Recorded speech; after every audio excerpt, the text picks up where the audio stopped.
एक बहुत ही प्राचीन गांव था जहां लोग पुराने रीति रिवाजों के तहत अपना जीवन व्यतीत किया करते थे। गांव में किशोर अपने माता पिता और पत्नी के साथ रहता था। किशोर की पत्नी शीतल शहर की पढ़ी लिखी लड़की थी, इसलिए उसे गांव के रीति रिवाजों से ज़्यादा दिलचस्पी नहीं थी। फिर भी उसे परंपराओं के अनुसार गांव के लोगों के सामने सर ढककर रखना पड़ता था। कुछ दिनों तक तो शीतल ने बड़े बुजुर्गों की मर्यादा रखते हुए ये बर्दाश्त किया, लेकिन जब उसे लगातार पर्दे में रहने से घुटन होने लगी तो उसने अपने पति किशोर से शहर जाने की बात कही। किशोर गांव में ही पला बड़ा था, इसलिए उसे शहर जाने में कोई रुचि नहीं थी। उसने अपनी पत्नी को समझाते हुए कहा, यहाँ हमारा पूरा परिवार है और हम इसे छोड़कर नहीं जा सकते। तुम्हें यहाँ रहने में क्या परेशानी है? शीतल ने किशोर से खुलकर अपने दिल की बात कह दी। बस फिर क्या था, वह अपनी पत्नी से नाराज हो गया और जोर जोर से चिल्लाने लगा।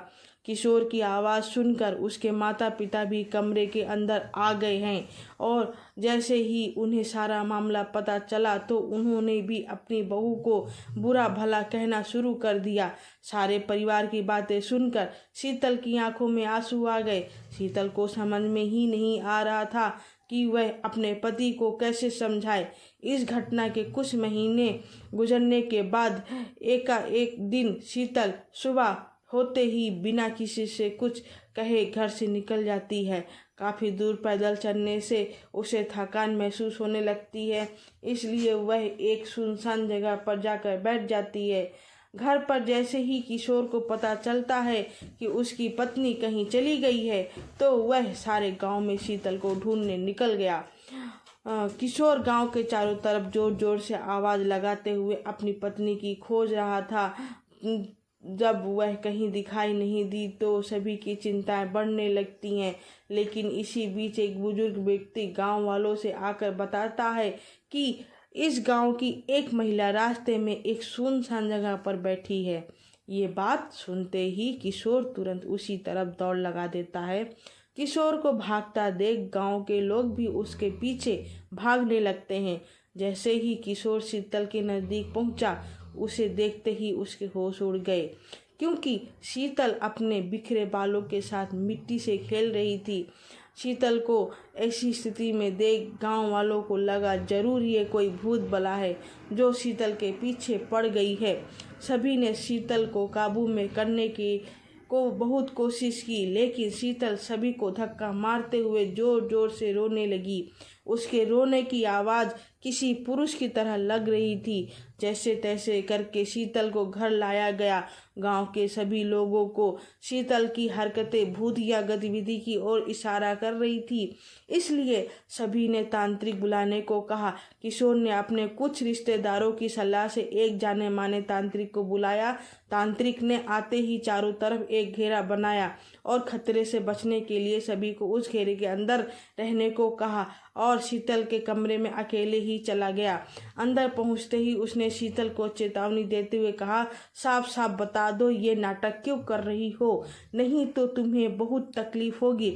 शीतल तांत्रिक को देखते ही आक्रामक होने लगी। तभी तांत्रिक ने शीतल के बाल पकड़कर दोबारा कहा, मैं अच्छी तरह से जानता हूँ भूत प्रेत नाम की कोई चीज़ नहीं होती। मैं कई वर्षों से इसी तरह लोगों के भ्रम दूर करता आया हूँ।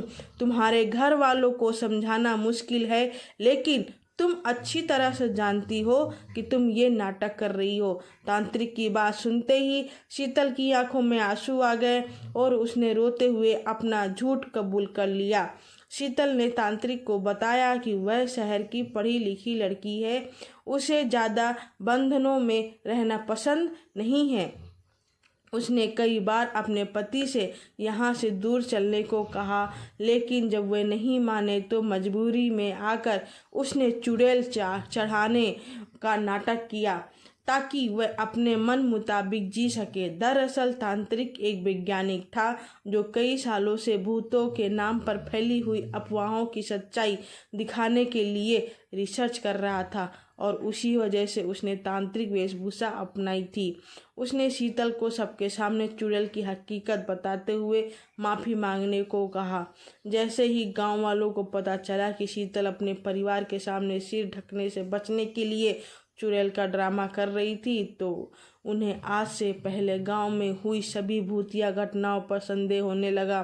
तांत्रिक के समझाने पर शीतल के घर वालों ने उसे उसके पति के साथ शहर जाने की इजाज़त दे दी। तांत्रिक की वैज्ञानिक सोच ने लोगों में भूतों के प्रति फैले अंधविश्वास को गहरी चोट दी थी। लेकिन इसी के साथ ये कहानी खत्म हो जाती है। आपको ये कहानी पसंद आई हो तो लाइक करें, शेयर करें और चैनल को सब्सक्राइब करें।